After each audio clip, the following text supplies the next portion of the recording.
Welcome to Tickets to Travel, the business of travel experiences. I'm your host, Mario Bauduin, and this is the show where we explore the stories and strategies shaping the world of travel, entertainment, and unforgettable experiences.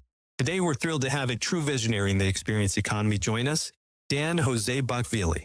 A seasoned entrepreneur and multi-time founder, Dan has built his career around one central theme, creating moments that connect us to the world and each other. As a founding member of Urban Escapes, Dan helped redefine adventure travel, bringing people together through unique outdoor experiences.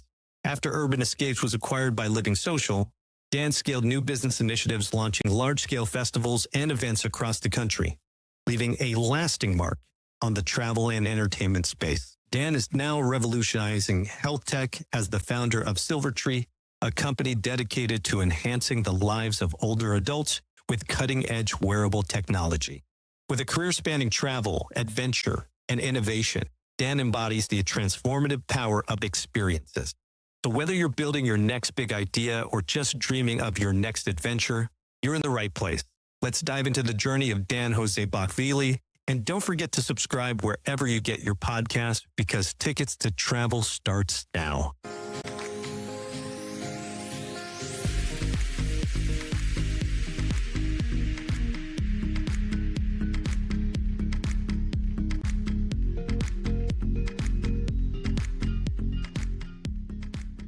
Welcome to Tickets to Travel. I'm your host, Mario Bauduin, and we talk about the business travel experience. And today we have Dan Josebachvili on the show. Thank you for coming to Tickets to Travel, Dan. Thanks, Mario. Happy to be here. Well, this show is about tickets and travel experiences. And so as I started to do a bit of my research of various startups and companies in the space, I started to look back at one part of my career that was very memorable, was at a company called LivingSocial. And that's where we met, right? That's right. 15 years ago now. 15 years. And we looked great because we were probably teenagers at the time when that happened. But all kidding aside, you were part of a group of people who I think you guys were called Urban Escapes. Urban Escapes.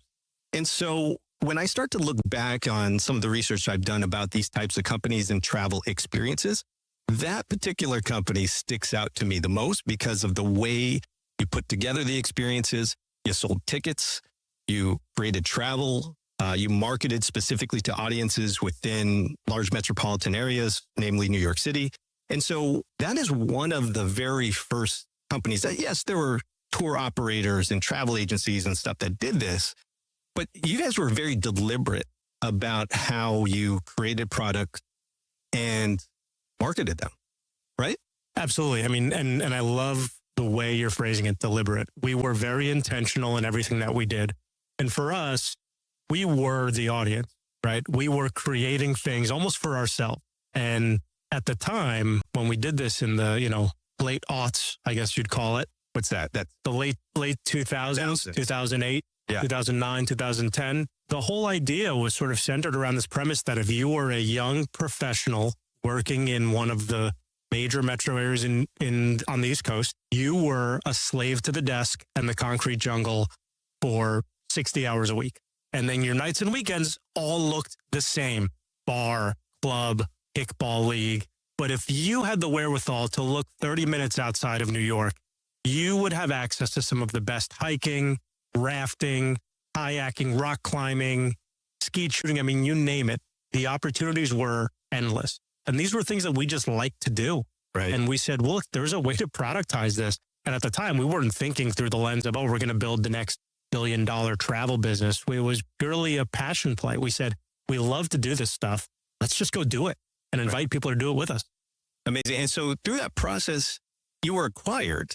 That's right. So, and that's where we met. I was, I want to say number 7 or so on the LivingSocial Escapes team, which was the pure travel where we put together escapes packages for bed and breakfast first, and then all the way up to resorts and casinos. But you guys were a little bit different. We shared an office to a certain extent, but the adventures portion of LivingSocial, which by the way, everybody was then later acquired by Groupon, Very similar business model, but a little more soul on our side, I would say. Yeah. No offense, any Groupon people out there. And by the way, I will always say this.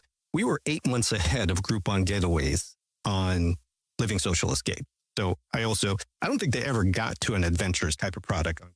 They did not. And from everything I remember, and look, it's been 15 years and a lot's happened since then, but we had the soul, we had the vision, we had quite a bit behind us to create this new category of travel experiences. And, look, kudos to the Living Social execs, to Tim O'Shaughnessy and the board who believed in what we envisioned was possible with travel. Right. Well, you also have to say something about Doug Miller, who put us all together, right? He was an ex-Expedia guy, was part of that leadership team at one point, and then came over and really kind of had the vision to pull everybody together. So back to Urban Escapes, because it is 15 years, I'm trying to recall. So during that process, when you guys were Urban Escapes, because I think a big part of this, a lot of startup founders in this space listen is part of our audience. But how did you guys get to a point where Living Social was like, hey, I'm going to write you a check? It's like so many things in life, a combination of hard work, good fortune, and just being in the right place at the right time. Right. I mean, when we started the company, and I have to give a shout out to my older sister, Maya. Yes. Who started the company. Bram Levy, who was also a co-founder. And then the sort of 8 of us delinquents spread out around the East Coast who were responsible for planning these adventures across Boston, Philly, New York, and DC. And again, the whole idea for us was these are the things we want to be doing on weekends anyway. Why can't we package them together and treat them like an experience that is curated for this population of people who are like us? And bootstrap the whole thing, never took salaries, self-funded. We relied a lot on just our intuition, on grassroots marketing, on word of mouth. And we knew we were onto something because our focus from day one was always on the experience. I think as a connoisseur of travel and experiences and events, I've seen folks who do it really well. And I've seen folks who just don't really think about the end consumer experience. And those are the ones that don't last. And for us, look, we got lucky in the sense that we hit this interesting inflection point of creating virality before that was really a thing, before Facebook marketing was really a thing, just by virtue of we packaged these experiences that people loved and they would tell their friends about. And the way we got introduced to Living Social, and we'd heard about them in the past, but we never really thought much about the idea of how do we amplify our message through digital marketing, at least not in the early stages. Inc. magazine, back in, I want to say 2005 or so, they started doing this thing called 30 Under 30, the top 30 entrepreneurs under the age of 30 years old. And I think it was in 2008 or 2009 when Maya, my sister, Bram, our other co-founder, and Tim O'Shaughnessy, the founder and CEO of Living Social, were all featured at the same time. No way. I didn't know that. They met at a party and Tim and Maya kind of hit it off and they started talking about fun things we might do together. And for us, that just immediately, the light bulb came on, which was we could use Living Social as a marketing platform. Never in our wildest dreams did we think that chance meeting at a party would turn into an acquisition and a blank slate to go and build this thing at a scale that, frankly, none of us anticipated was possible until we were sort of already doing it. I guess the moral of the story is, 15 years later, as we keep saying this, networking is key. Right? You got to show up. You got to show up. Half of life is showing up. And finding those opportunities with like-minded individuals to hopefully plant seeds. And, I think, the energy in the world sort of makes things happen, right? I agree. So you got acquired, you end up sitting in an office across from me and a bunch of other guys grinding out on the phones because it was a really big sales organization at the time. So it was we could shout out thousands of people at this point. And I remember a little bit about Living Social. And since it's no longer there, it's kind of fun to talk about a little bit because I remember a $20,000 bar tab weekly in DC. And as being an older guy, because I was in my 30s at that point, and everybody else was under the age of 25. Yeah. Yeah, for the most part. I mean, there was a ball pit that no one would go into. There was rock climbing walls. It was the rock climbing wall that we couldn't use. That's right. For insurance, because of the insurance. Right, because of the insurance. So we spent all this money on a beautiful rock climbing wall in our office that nobody was allowed to use. I mean, some people, I said we weren't allowed to. I didn't say we didn't do it, Mario. but it was an awesome office. So shout out to 918 F Street. Yeah. So that was, but that was actually the first time when you hear about like startups, right? Like Google and any of these bigger ones where there's scooters and skee ball and ping pong tables. We had all that stuff at LivingSocial. Yes, we did. Snacks, kegs on tap. Yeah. A bunch of young people who would date all the time. Yeah. Weekly with a $20,000 bar tab. That's right. In fact, I have a great story. Please. The day that we signed the deal to get acquired by LivingSocial, we were all in New York City at the time. You were there. I was there. We all went out after. Doug Miller took us out to, what was it? It was a rooftop bar in Manhattan. I want to say it was 235th. That's right. That's right. And Doug had just had surgery to repair a ruptured Achilles. So he was in a walking boot. And I don't remember exactly the bar tab amount for good reason, but it was flowing freely. And I distinctly remember as we're leaving the bar at some obscene hour, Doug asked how to get back to his hotel, which was only a few blocks away. And the good Samaritan that I am pointed him in the exact opposite direction. Poor guy in a walking boot recovering from Achilles surgery. In Manhattan. After midnight, probably. Well after midnight. And I remember the next morning he told me he walked several blocks, got frustrated, and then hailed a cab. Yeah, that speaks a lot to the culture because I remember Doug doing the Dougie in Park City. Doug did the Dougie. I mean, we had really great team building. We did. The culture that we built there together was unbelievable. Right. Still some of the strongest people in terms of culture builders I've ever been around, which really trickled down into the quality of the work. I mean, because there was such a strong office culture and such a strong camaraderie and shared vision, the stuff we were able to put together between escapes packages, adventures, collaborations, festivals, I mean, it was unmatched. It was unmatched. We still haven't seen anything like that, I think. No, it's true. And that's sort of why, we're sitting here talking on Tickets to Travel, is that we're really in search of that. I think there's a few companies that are trying it. There's some big companies who are trying it. But to put it all together, whether you take it from marketing, the product development, operations. I worked for a company called Pollen, which was kind of doing the same thing, but with some bigger name artists. But I think 15 years ago, LivingSocial was the one who was doing it. And no one has really tried it because it's a little crazy. Yes. Like, can you talk me through at that point how you develop certain products, whether it's a ski trip to a mountain somewhere, a beer festival, or even some of these bigger ticket stuff that you guys were going for towards the end that maybe you can enlighten us about? Yeah. So look, I think a lot of it always came from what are the things that we are doing on our own time? What are the types of activities that if we weren't working and if we had unlimited funds and resources, where would we spend our time? And that was where it started. And it started with simple things like hiking and kayaking and rock climbing and rafting. And we would always pair it with a visit to a local brewery or a winery or a distillery.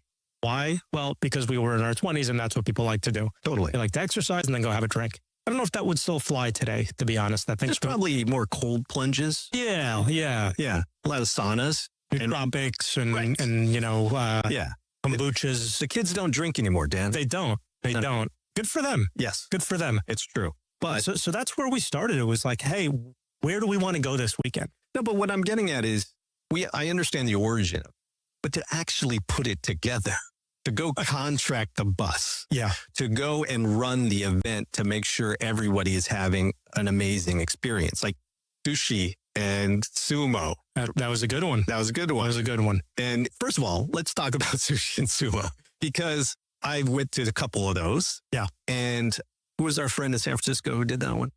Michael? Yeah. It was Michael Seiler. Shout out, Mike. Shout out to Michael Seiler, who put that one together because no one had really thought about what if you had sumo wrestlers in the United States and you serve sushi and we sell it to you as a package. Not just serve. We taught you how to make sushi. That's right. It was make your own sushi and then watch a couple of world champion sumo wrestlers go at it on the mat. Amazing. What I'm getting at is how hard was it to understand, like you dream up sumo and sushi. Yeah. And then you're like, okay, who's going to call the sumo wrestlers now? I mean, that was us, right? We were young and bright-eyed and probably not so disenfranchised with the way the world is today. Right. And we just said, look, we have an idea. We're going to go figure it out. We're going to go do it.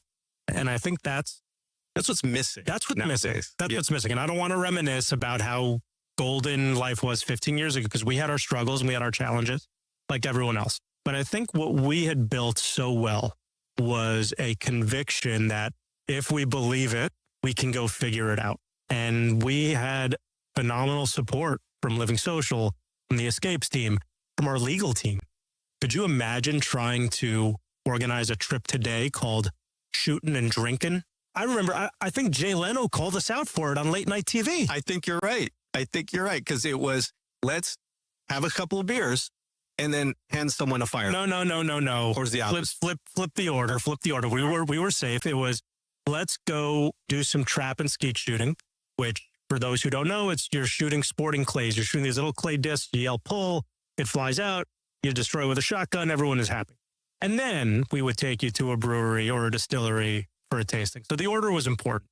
But I would argue that today, no matter how you package that, there is no world in which that would fly. Possibly. I mean, well, no, definitely not, to be honest. But yeah, no, I remember Leno or somebody had switched it around. And then I remember just getting phone calls from people like, what are you guys doing over there? But you know what? That's what made us so special. Well, there was an edge. There was an edge to it, right? We knew how to create buzz. You know, we understood this idea of this is something people want to talk about, right? When you go back to the office Monday morning and everyone's talking about their weekend and what they did, don't you want to be the one to say, I just went and blew up, 20 clay pigeons and then had an awesome beer tasting through this company called LivingSocial? Hence the name. No, it's and since then though, Dan, you've been in a number of startup situations.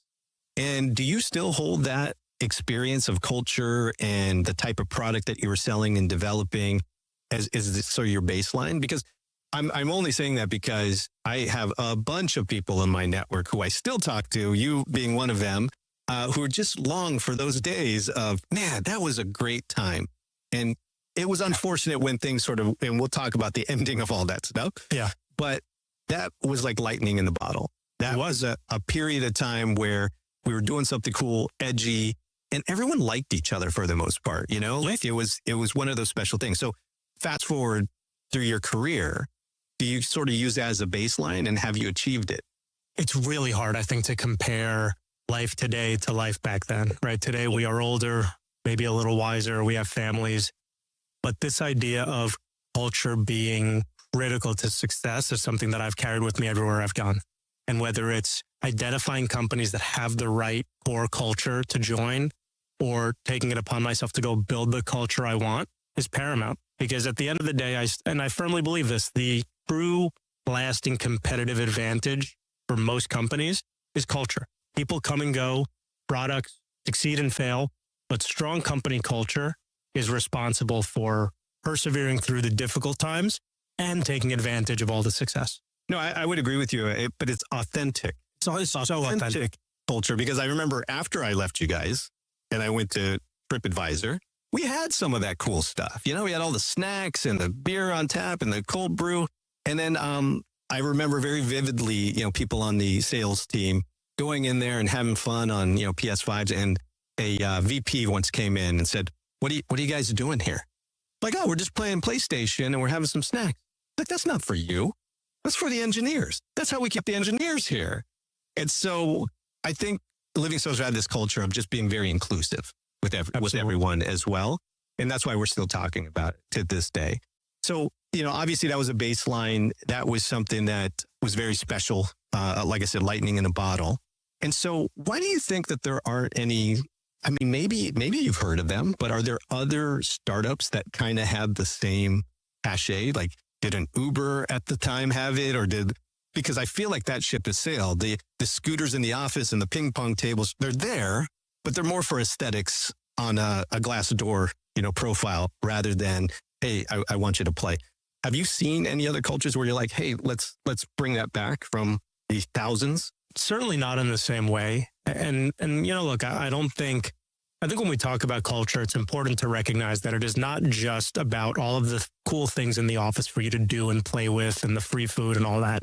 That's an element of it. The culture I'm thinking of and the stuff that you and I have talked about so much over the years is it's the people. It is the people who want to be there, who push each other to be better, but who are inclusive, right? It is not competitive, but it is a very shared mission of a rising tide will lift all ships. And does that still exist today? Look, I think so. Does it exist at the scale that we had it? I'm not sure. I haven't seen it, but that doesn't mean it's not there. And it doesn't mean it's not possible. I think the challenge today is you have, and look, this is so cyclical, right? In today's startup culture and startup environment, there is such a premium placed on profitability that it's really hard to replicate some of the things that we were able to do at LivingSocial when being profitable was not the top priority. Right. Growth was. And these things come and go, right? And so, that's right. And so today, in today's market, I suspect that you're going to see less culture building the way we had it, because those things don't always go hand in hand with the mandate for immediate profitability. Attention all event goers and organizers. Say goodbye to travel headaches and hello to CrewFair, your ultimate group travel solution for events, festivals, and sports experiences. Whether you're heading to the concert of the year, the big game, or unforgettable festivals, CrewFair gets you there with exclusive discounts on accommodations, seamless booking options, and 24/7 live support to make your trip stress-free.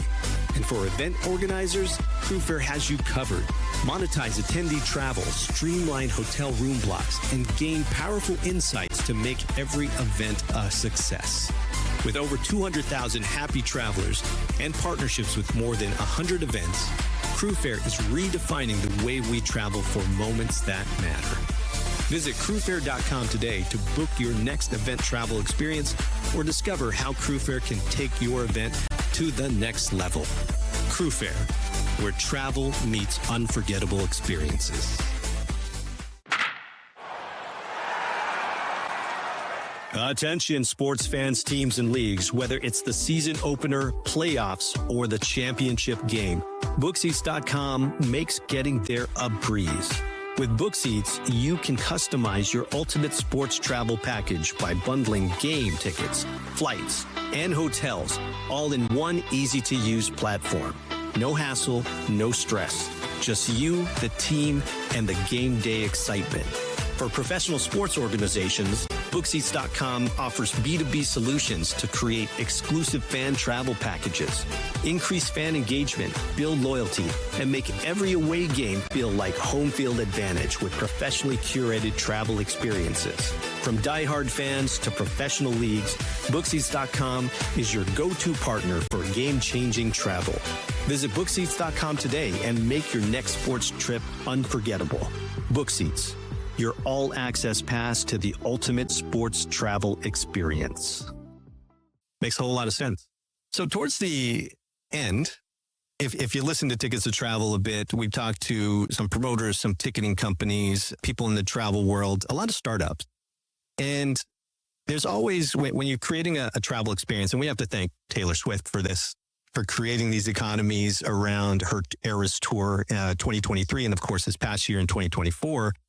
But there are other companies sort of focused on artist travel or fan travel. And I remember you guys at Adventures were doing something with, I believe, Aerosmith at one point. That's right. And that was really interesting to me to see because, there were a couple other larger festival promoters who'd come to the Escapes team and say, hey, we want to put packages around this. Can you create some hotel inventory and we'll put it together and then we'll market it on your behalf and you'll help us market our own festival. But this was a little bit different. This was, you guys put together, you started off with beer festivals, which I think was your baby. It was. And then it sort of escalated quickly in a matter of weeks to booking Aerosmith.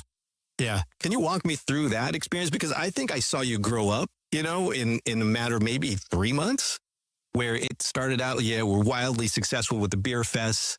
And then it just was like, okay, we're going to take on more. I remember all of us were like, maybe you should pump the brakes a little bit. But of course, as we're talking about this now, you're like, Yeah, we didn't care. It wasn't in our DNA. Going slower was never something we could do. So, look, the origin story there was back to this idea of let's do the things we want to do. Right. I was always a bit of a craft beer nut. And I said, we were living in DC at the time. I hadn't seen a good craft beer festival in a way that spoke to me, right? I saw ones that were kind of not focused on the experience, right? It was, you get a 1 ounce pour of 6 beers and there's nothing else to do. And it just didn't fit, right? And so for us, the whole idea was let's focus on the experience. Let's make sure that we've built something that people want to come to. And let's not stress as much about the margin. That's just proof of concept. Does this thing work? Will people come? Will it sell? And the first DC Beer Fest that we planned was over a 2-day weekend. We sold 7,000 tickets, which sold out. What was the venue? The first venue was at Castles Stadium. Good. It was a tennis venue. That sold out in a few hours. 7,000 tickets in a few hours. And the experience was such a wild success that immediately there was excitement about planning another one even bigger, also in DC. And so 6 months later, we planned another one just outside of the Washington National Stadium. Over 12,000 tickets sold. 2 days. Sold out. But let's be clear. LivingSocial headquarters was in DC, so about 3,000 of that 7,000 were employees. Which is fair. And they had a great time, as evidenced by the fact that most of them didn't make it to work on Monday. Right. But that is a differentiator to other craft beer festivals. Yeah. Was it the manner of which you had the tastings that was different? That sort of the whole experience was experiential. It was experiential. You had bands and we had music, we had games. I mean, we tried to graft this idea, no pun intended, on this concept of when I'm going to a festival, I don't want to have to think about really anything. I just want to be able to enjoy myself. And so this idea of how many tastings have I had? How much do I have to pay for food? There's no punch ticket. That's right. Yeah. That's right. It was just, hey, go have fun. Be responsible and go have fun. And so, we did our best to sort of theme out these festivals. So the one in DC outside of National Stadium, we themed out like it was a backyard barbecue, which was part of the impetus for where you want to go here, which is the Aerosmith show. And it was just a raving success. And so and that beer fest, we ended up taking that product on the road. We probably did another 24 over the course of 2 years across all the major cities in the U.S., Atlanta, New York, Boston, Philly, LA, San Francisco, Chicago. And we would do them at really interesting venues. I remember the one in Chicago was at the Lincoln Park Zoo after hours. Wow. I forgot about that one. Yeah. So, it's been some time, so we could talk a little bit about numbers here. So, like top line, how many ticket sales would you have sort of equate to just the beer fest? Yeah. And then just, gross revenue. You can give me a range. Sure. I would say, this is going to be hard for me to recall this, but I would say anywhere in the ballpark of 50 to 75,000 tickets sold for beer festivals across the country. Amazing. And I would say each one sort of top line gross was 4-5 million. So it was a pretty compelling business. And it's what gave the leadership team the confidence to give us a much bigger check to go and plan what we ended up calling LivingSocial's Backyard Barbecue Festival in New York City. Well, I will say, though, my metric that I tell people, which is totally true, and that's really cute. You guys did that, 4 or 5 million. But the Escapes team did 150 million net. We did 4 or 5 million per event, Mario. Oh, per event, not total. Okay, so that's how many events was that? We could do some quick. Still less than Escapes. You're right. You win. You win. If that's what you're going for, you win. I'm just putting it out there. So now we're at the point of we're going to do something huge. That's right. The backyard barbecue. And I don't know any barbecues that have Aerosmith at it. But what was you're going to the wrong barbecues? Well, Mario. That's very true. I am. But there's a whole topic along the podcast about just lineup development. Yes, that for a live music experience is completely matters. Very much. In terms of the pre-sale, the on-sale, and how many people are going to happen. So how did you, let's face it, you're novices. 100%. Am I going to pretend we were anything other than that? How did you get to Aerosmith? And then what was the lineup development like? Did you guys sit around in a room and sort of say, I would love to have these 4 or 5 bands and let's kind of knock it down? And we want so-and-so to open, and we're going to have a comedian, and we're going to have, at that point, you didn't have influencers, you know, it was like you guys up on stage. So how did that process work in terms of developing the lineup and the talent? And then, of course, doing the on-sale and securing the venue for what is one of the most iconic venues in the world. Yeah. I mean, look, so when we came up with this idea, so the mandate for us was quite simple. It was Beer Fest has been a raging success. What's next? How do you top that? Right? How do you top a traveling beer festival that grossed whatever, 80, 100 million? Well, we knew we had to go big. And it was around that time that, you know, Governor's Ball in New York City was really big. There were a bunch of other sort of large alt music festivals that catered to I would say a younger crowd, you know, a little more EDM focused, you know, some alt rock.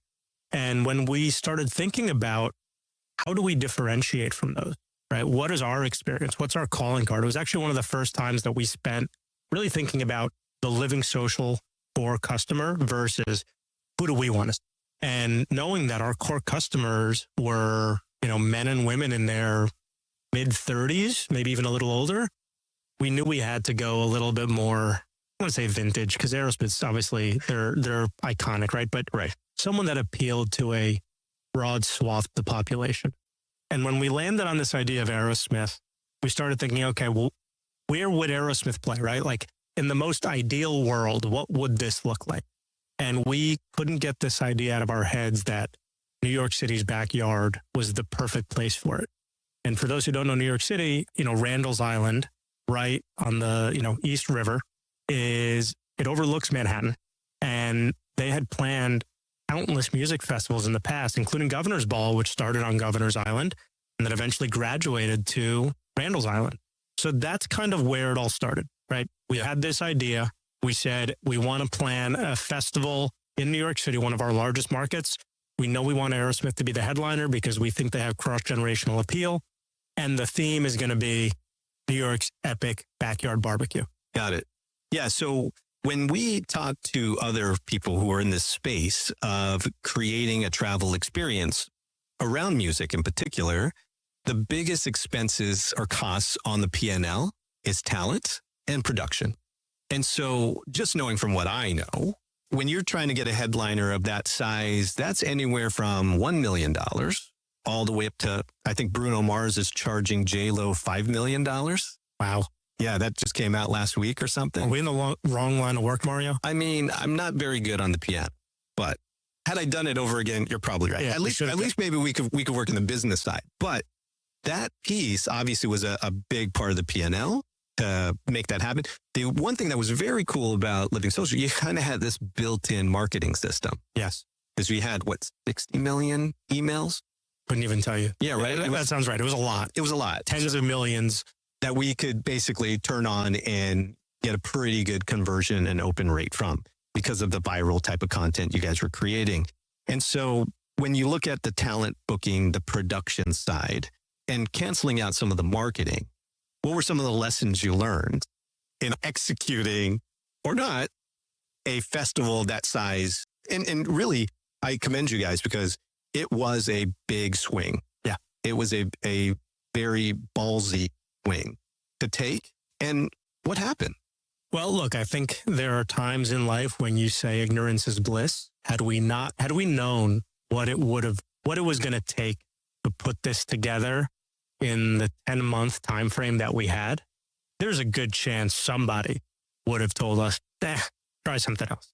And so this idea that we didn't know what we were in for, but we had the chutzpah to go after it, that set us on the path.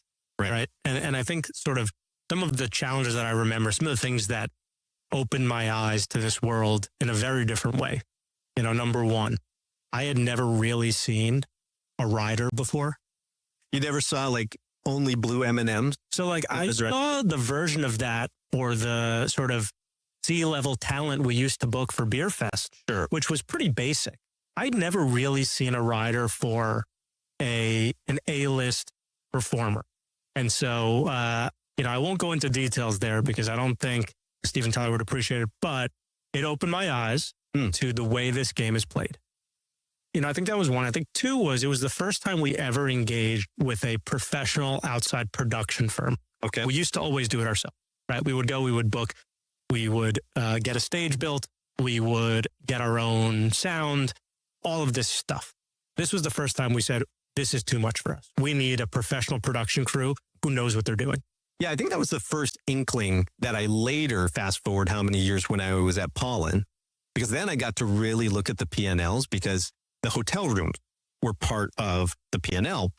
And for those of you who don't know out there, to get a top, an A-list performer stage, $350K? Sounds right. Right? Sounds right. Sound and production, because they won't even show up, right, if you're not on a stage or have the audio quality that they're used to performing on. So that in of itself is probably $500,000. Yep. So sorry to cut you off. No. But that is something that is a rude awakening once you're like, hey, I'm trying to make something happen. That's right. And so we recognized the budget we would need early on, thankfully, when we started gathering some quotes and estimates from people we had met along the way in the industry. And we knew that we had to do something really big and unique to make things work. So sponsorship is an obvious angle, which we pursued and we got quite lucky with, and we had some pretty amazing sponsors. The thing I'm most proud of with that whole festival, and we'll talk about what happened later, but we had inked a deal to work with Union Square Hospitality Group, so Danny Meyer's restaurant group, to effectively curate the menu and all of the food at the festival. Because he had Blue Smoke at the time. Blue Smoke, Shake Shack.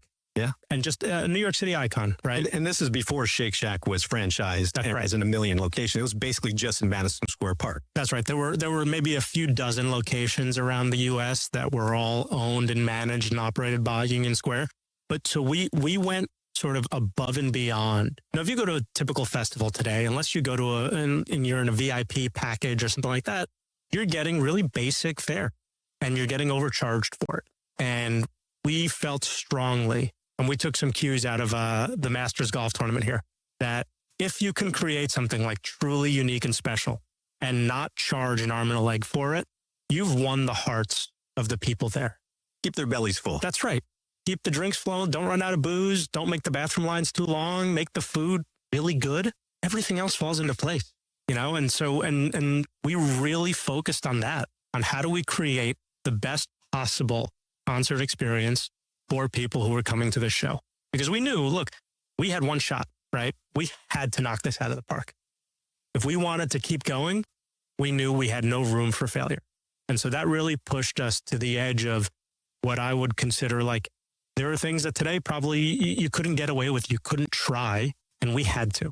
I remember you that week. You were stressed out, man. I can't imagine why. Yeah, you were. I remember running into you in the office, and you were barely there, and you were like in a cold sweat for an entire week.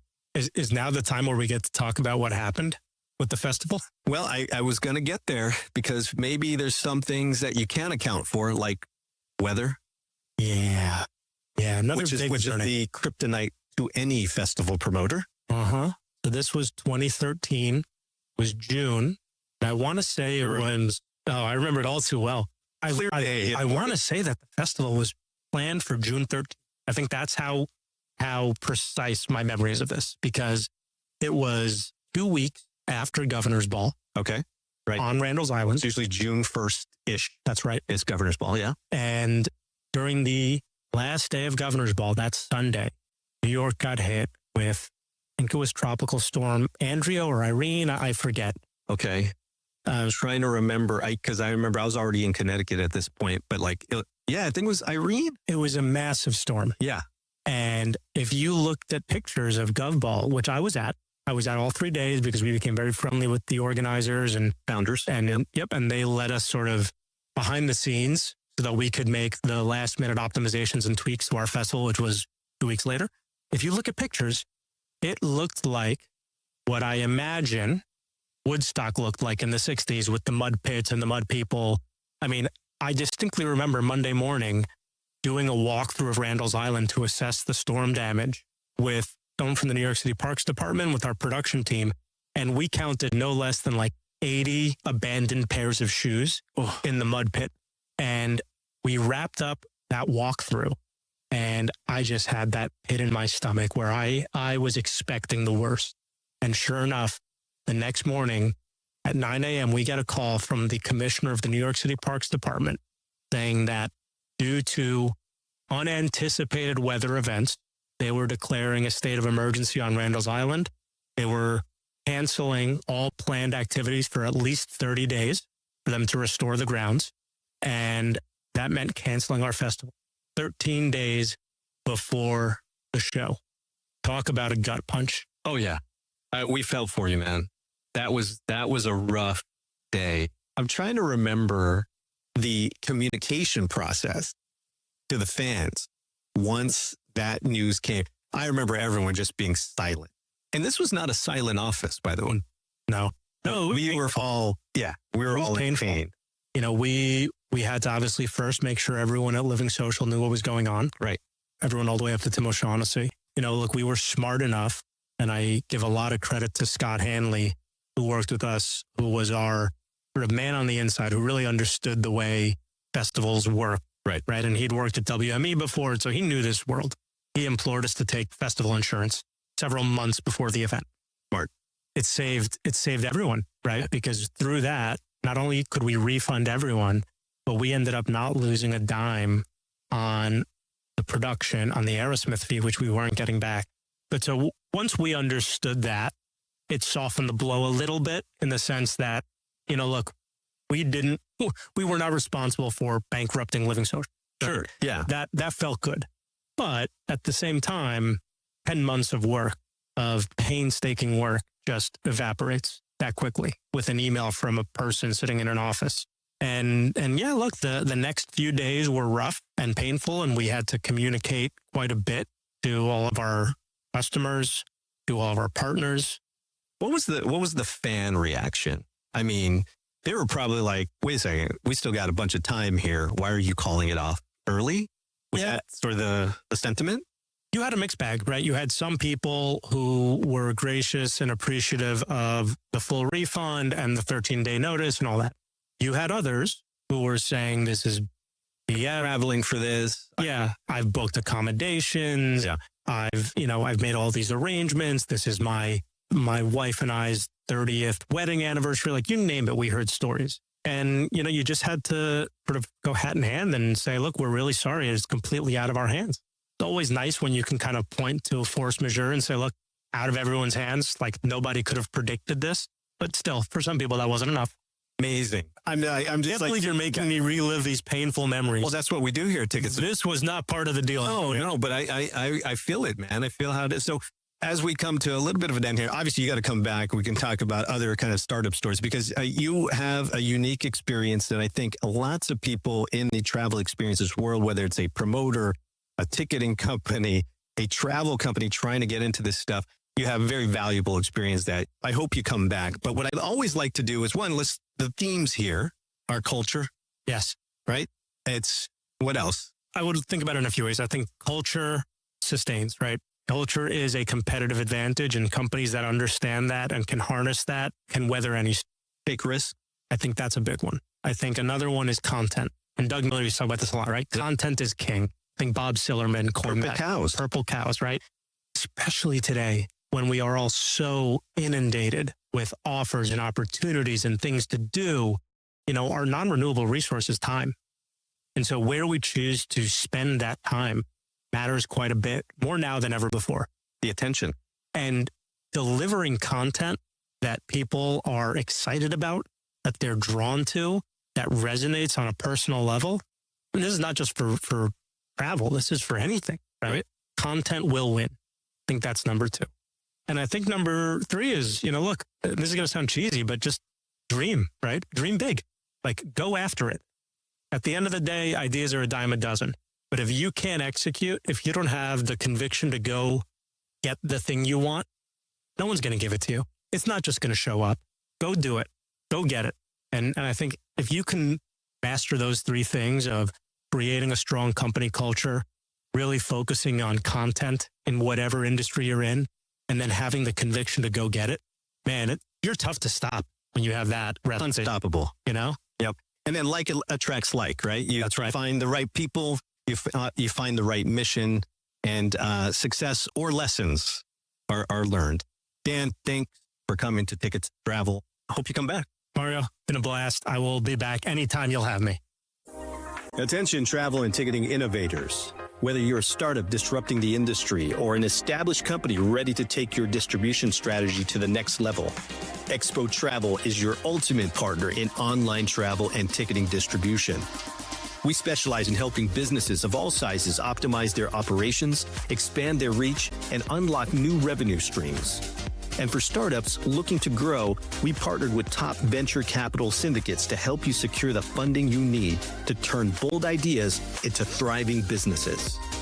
From refining businesses to scaling operations and raising capital, Expo Travel is here to drive your success. Visit Expo Travel today. That's xpotravel.com for a consultation. And let's transform the way the world travels, one innovation at a time. Expo Travel, because the future of travel and ticketing starts with you.